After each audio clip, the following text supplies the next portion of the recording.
नमस्कार दोस्तों, जैसा कि आप जानते हैं अजय देवगन की अपकमिंग न्यू मूवी रनवे 34 एक रियल स्टोरी पे बनी है। इस फिल्म में एक ऐसी फ्लाइट की कहानी है जो खराब मौसम के चलते एक बहुत बड़ी मुसीबत में फंस जाती है, जिसके कारण पायलट को अपनी और यात्रियों की जान मुश्किल में डालकर उस फ्लाइट को लैंड करवाना पड़ता है। दोस्तों, एक बार आप सोच के देखो कि आप किसी फ्लाइट में हो और ऐसे दिल दहलाने वाली हालात आपके सामने आ जाए तो क्या होगा। भगवान न करे कि किसी के साथ ऐसा हो। दोस्तों, आपने कभी फ्लाइट में सफ़र किया है कि नहीं, हमें कमेंट करके जरूर बताइए। मगर दोस्तों, रनवे 34 इसी तरह के दिल दहला देने वाली सच्ची घटना पे बनी है, जिसकी कहानी जान के आपके रूह कांप जाएंगे। तो आज के इस वीडियो में हम आपको रनवे 34 की रियल स्टोरी बताएंगे कि 18 अगस्त 2015 के दिन ऐसा क्या हुआ जो इतने आदमियों की जान पे बन आई। उम्मीद है आप हमारे साथ वीडियो के आखिरी तक रहेंगे। तो चलिए स्टार्ट करते हैं आज का वीडियो।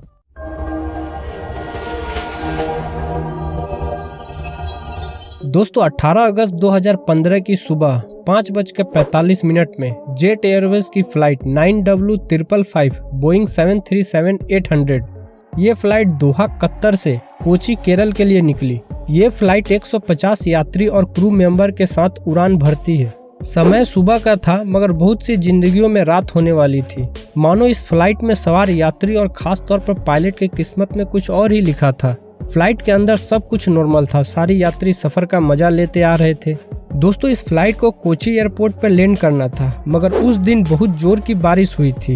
मगर अच्छी बात यह थी कि जब फ्लाइट लैंड करने वाली थी तब बारिश नहीं हो रही थी, मगर काले बादल पूरा धरती को छू रहे थे, जिसके कारण फ्लाइट लैंड नहीं कर पा रही थी, क्योंकि खराब मौसम के कारण जीरो विजिबिलिटी थी।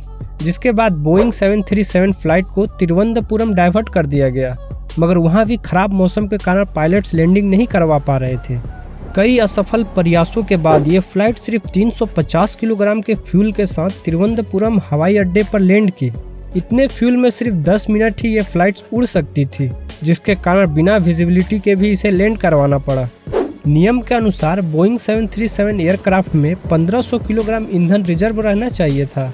दोस्तों, हिंदुस्तान टाइम्स के रिपोर्ट के अनुसार जब फ्लाइट कोची एयर स्पेस में पहुंची तब उसमें 4844 किलोग्राम फ्यूल थे, मगर लैंडिंग के 3 प्रयासों में पहले प्रयास में ईंधन 4699 किलोग्राम रह गया, दूसरे प्रयास में 3919 किलोग्राम रह गया और तीसरे प्रयास में 2600 किलोग्राम रह गया।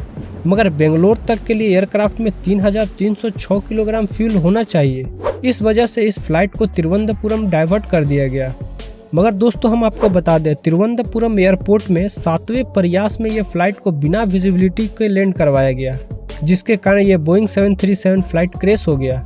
दोस्तों, ये मंजर इतना भयानक था कि सारे पैसेंजर के जान हाथ में आ गए थे, मगर किस्मत की बात है कि कोई भी पैसेंजर को अपने जान से हाथ नहीं धोना पड़ा। दोस्तों, एक लेख का माने तो पायलट ने तो गुड बाय तक लिख दिया था। इस फ्लाइट के सामने एक बार ऐसा समय भी आया जब पायलट ने मेडे कॉल कहा था। आपको बता दें, मेडे कॉल को पहले SOS या सेव आवर सोल्स भी कहा जाता था। इस कॉल के बाद पायलट का एयर ट्रैफिक कंट्रोल से कोई संपर्क नहीं रहता है। पायलट को अपनी क्षमता से हर निर्णय लेना होता है। यात्री और क्रू सदस्यों की जिंदगी की पूरी जिम्मेदारी पायलट पर आ जाती है। दोस्तों, पहले इस रनवे 34 मूवी का नाम मेडे था, जिसे बाद में बदलकर रनवे 34 कर दिया गया। दोस्तों, उस वक्त के कुछ अखबारों ने यात्री और क्रू सदस्यों की जान बचाने के लिए पायलट्स को हीरो कहा था, तो वहीं दूसरी तरफ 150 लोगों की जान जोखिम में डालने के लिए उन पायलट पर जांच का आदेश दिया गया और उनको पद से भी हटा दिया गया। तो दोस्तों, ये थी रनवे 34 की रियल कहानी।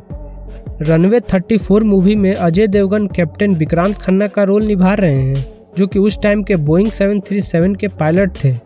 आपको इस फिल्म में इसी फ्लाइट बोइंग 737 की कहानी देखने को मिलेगी कि किस तरह इतनी बुरी हालात में यह फ्लाइट तिरुवनंतपुरम एयरपोर्ट पे किस तरह लैंड करती है।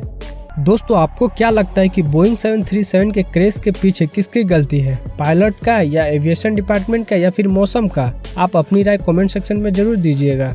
तो इसी के साथ आज का ये वीडियो यहीं पे ख़त्म करते हैं। आई होप कि ये वीडियो आपको पसंद आई होगी। अगर वीडियो अच्छा लगा तो वीडियो को लाइक और चैनल को सब्सक्राइब जरूर कीजिएगा और जाने से पहले बेल आइकन भी ऑन कर लीजिएगा कि अगर कोई भी वीडियो डालूं तो सबसे पहले आप तक पहुंचे। तो फिर मिलेंगे अगले वीडियो में, तब तक के लिए अपना ध्यान रखिए। बाय बाय, नमस्कार, टेक केयर।